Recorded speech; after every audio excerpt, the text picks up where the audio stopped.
según San Marcos. Gloria a ti, Señor.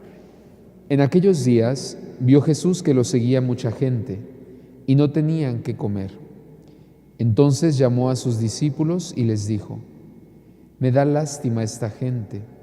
Ya llevan 3 días conmigo y no tienen qué comer.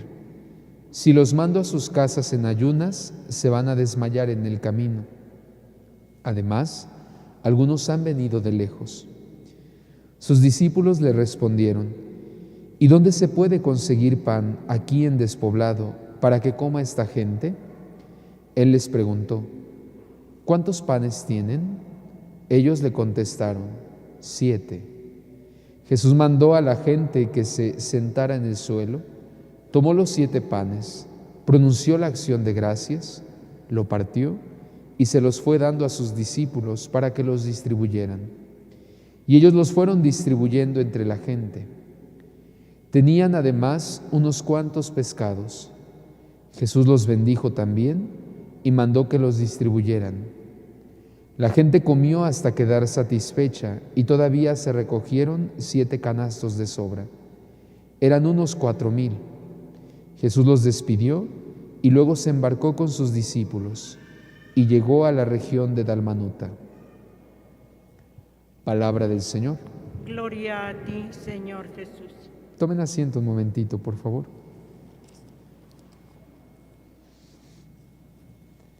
El día de ayer, en la primera lectura, se nos presentaba el inicio del relato de la caída, o como nosotros le conocemos, del pecado original de nuestros primeros padres. Y es que en la primera lectura hoy escuchamos la continuación inmediata o las consecuencias que generó en la vida de Adán y Eva esta desobediencia, este querer imponer sus propios ideales, este seguir las voces del seductor que lo presenta el libro del Génesis con la forma de una serpiente, para entonces ponerse de espaldas a Dios y su proyecto de amor. Y es que si bien nos enfrentamos ante unas páginas muy tristes en la historia de la humanidad, en la historia de la creación, también es una oportunidad para reconocer la manera en la que el mal, en la que el pecado sigue actuando en nosotros.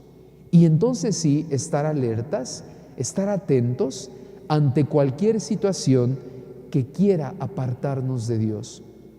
Porque es que lo primero que viene a nuestra mirada al leer estos versículos del libro del Génesis es que el pecado genera ruptura. El pecado siempre nos va a llevar a la división. La ruptura se da después de que reconocen que no era todo del cierto lo que la serpiente les proponía. Si ustedes comen, les dijo, serán como dioses. Dios no quiere que coman, porque entonces conocerán, porque entonces serán como Él. Vemos cómo, en cuanto ellos se dejan seducir por el ruido, por las voces de esa serpiente, entra en su corazón la vergüenza. Tanto así que se esconden. Desaparece la seducción de la serpiente, pero ahora toma protagonismo la pena. El decir, estamos desnudos, el descubrir su limitación. Y entonces fíjense cómo desde aquí ya podemos ver también, desde nuestra experiencia de vida, cómo vamos cayendo.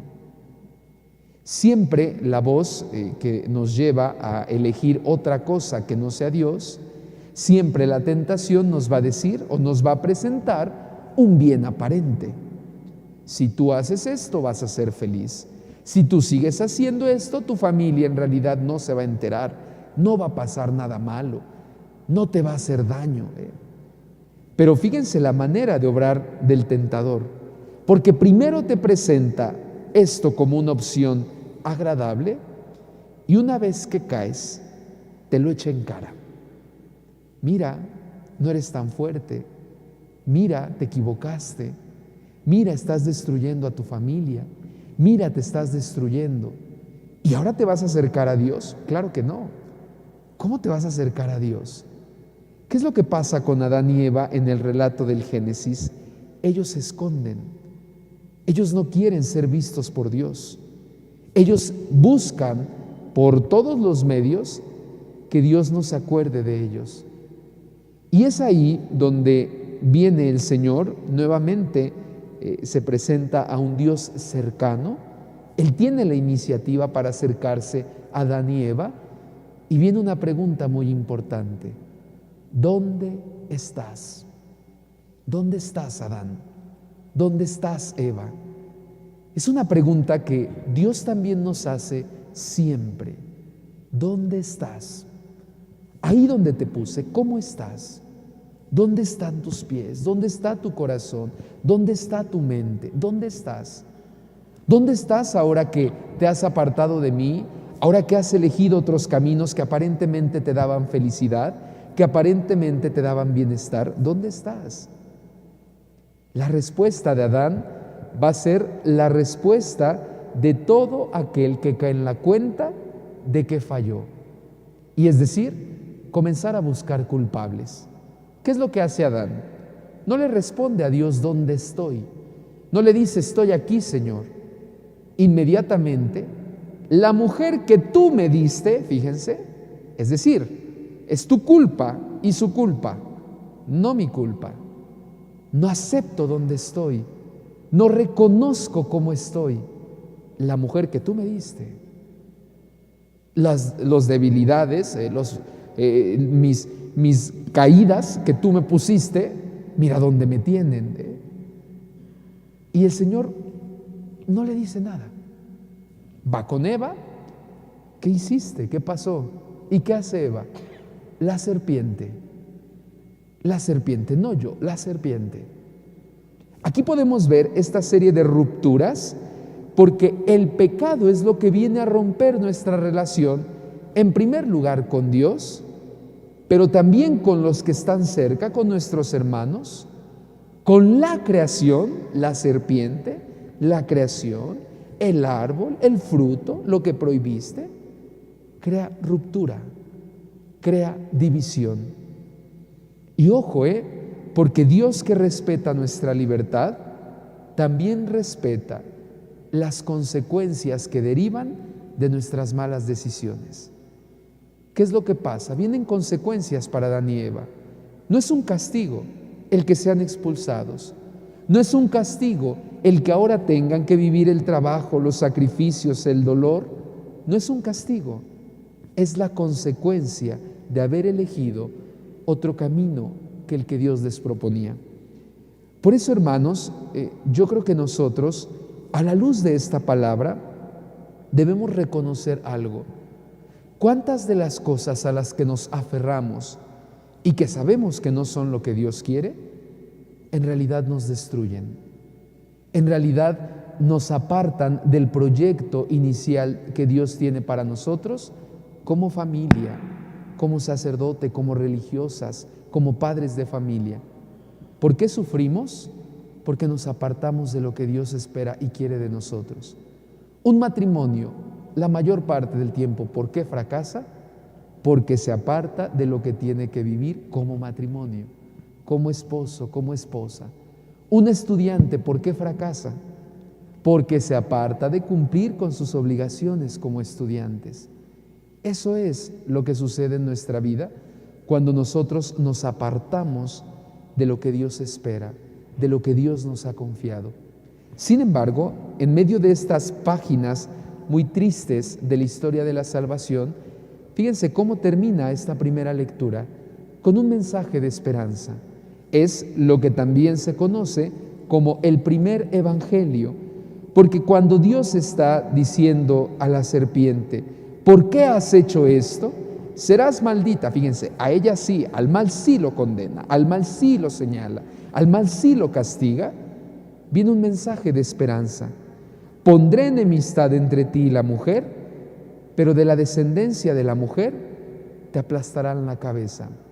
Esas palabras son un mensaje de esperanza, porque Dios entonces recuerda que el mal no tendrá la última palabra, que la enfermedad, que el dolor, que todas las cosas malas, que el pecado, que la misma muerte, no tendrán la última palabra. Nuestro Dios es compasivo. Él siempre nos mira, siempre nos busca y siempre quiere lo mejor para nosotros. Tal y como lo escuchábamos hoy en el Evangelio, en este relato conocido por todos de la multiplicación de los panes, la compasión al Señor lo mueve a la acción. Eso es compadecerse, padecer con el otro, sufrir con el otro y entonces sí, implicarme en la vida del otro. Hoy también nosotros somos llamados a eso, a tener esa capacidad de sentir lo que los otros sienten, pero no solamente sentirlo, hacer algo. ¿Cómo puede Jesús o cómo hace Jesús, cómo obra Jesús el milagro de la multiplicación de los panes? Pidiendo primero que se le dé lo que tienen los demás. Tú poco, tú mucho. En las manos de Dios es bendición para los otros. Denme, les dice, esos 5 panes, esos pocos pescados, porque en las manos de Jesús se multiplican y se vuelven bendición. Pues pidámosle al Señor que nos ayude también nosotros a ser compasivos con quienes nos rodean. ¿Cuántos conocemos en el mismo hogar a personas que nos necesitan? Seamos compasivos, compartamos tal vez nuestros panes, nuestros peces, tal vez es nuestro tiempo, tal vez es nuestra escucha, tal vez es una palabra de consuelo, es nuestra propia vida. Y esto, unido a nuestra oración con el Señor, se convierte en fruto abundante de alegría y de paz en medio de los nuestros. Que por intercesión de nuestra Madre Santísima, de Nuestra Señora de Lourdes, Dios nos conceda todas estas gracias. Así sea.